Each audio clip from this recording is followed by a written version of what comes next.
I want to start with a moment I'll never forget. I was standing on a stage in a foreign country in front of a huge crowd, and the room was packed.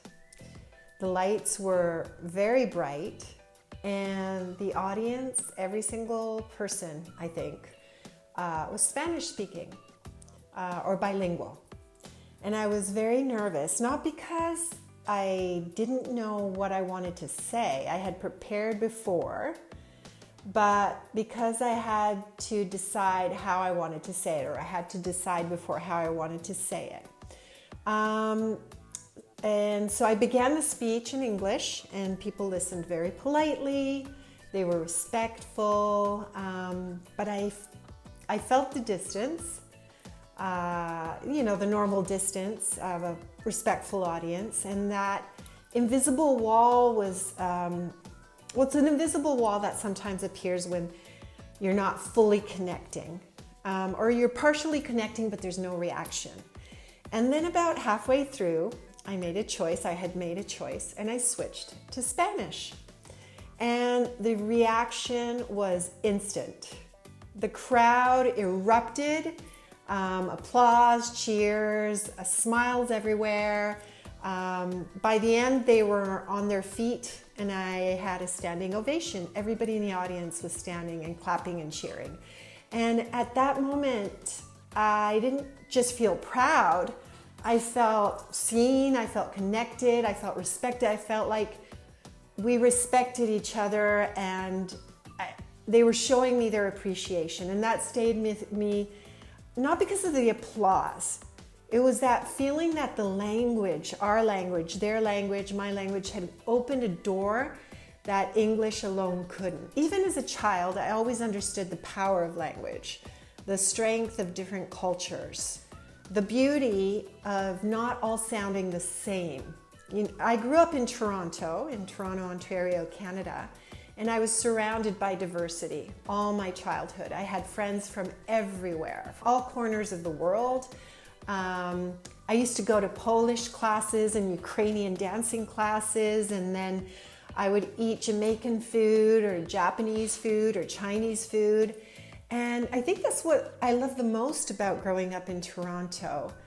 We were not expected to leave our cultures at the door. On the contrary, my public school was about celebrating in that culture. And I remember going with my friends, to their houses and tasting and listening, and not always understanding every word, but feeling the pride in the room.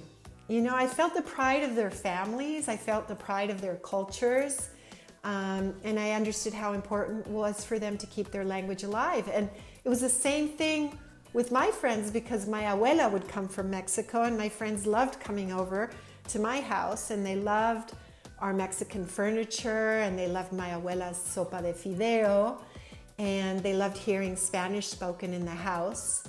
And so it was just this warmth that came from having a different background, different cultures, different stories. And those moments taught me something early on. Language isn't just about, communicating and getting our messages out. It's about our identity. It's about belonging. It's about respect.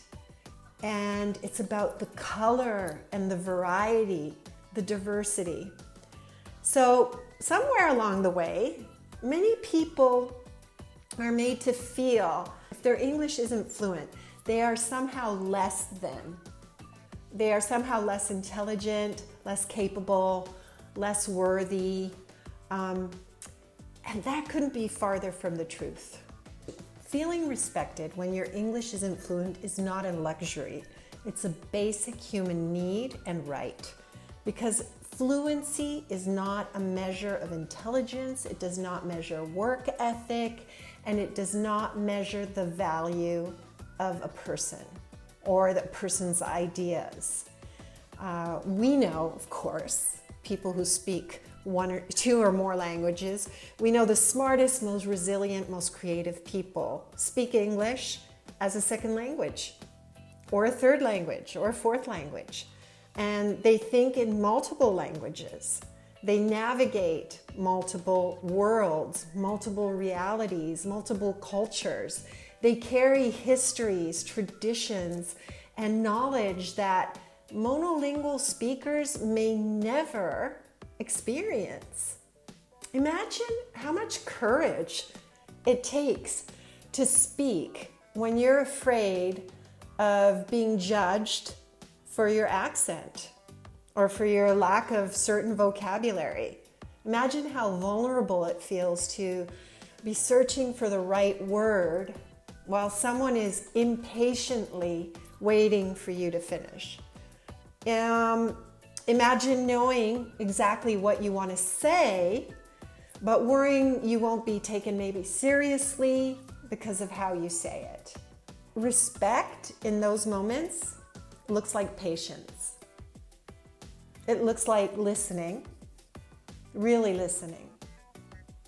And it looks like not interrupting or not correcting or not mocking. It looks like understanding that fluency grows in safe spaces, not hostile ones. I know I understood when I was learning Spanish, I got mocked and I got laughed at, so I understand that. But I'm so glad I chose to go to a Spanish-speaking school, for example, because when I switched to Spanish during that speech, what the crowd responded to, it wasn't my perfection, because I'm sure I was far from perfect. I wasn't flawless, definitely, especially now if I think back. What they responded to was my effort. What they felt was respect, because they knew I was respecting them, their language, and what they felt was valued, because I was able to meet them in a place where we could understand each other on an equal footing. And that's the heart of this conversation or this message that I want to share, is feeling respected when English isn't fluent means knowing you don't have to erase your identity to be accepted. And it means knowing your accent tells a story, not a weakness. And it means knowing your heritage is something to be so proud of, not something to hide. And I know more and more this message is being shared because of social media, but we still need to keep sharing it. We still need to keep empowering ourselves. We must be proud of where we come from, proud of the languages that shaped us, and proud of the cultures that raised us.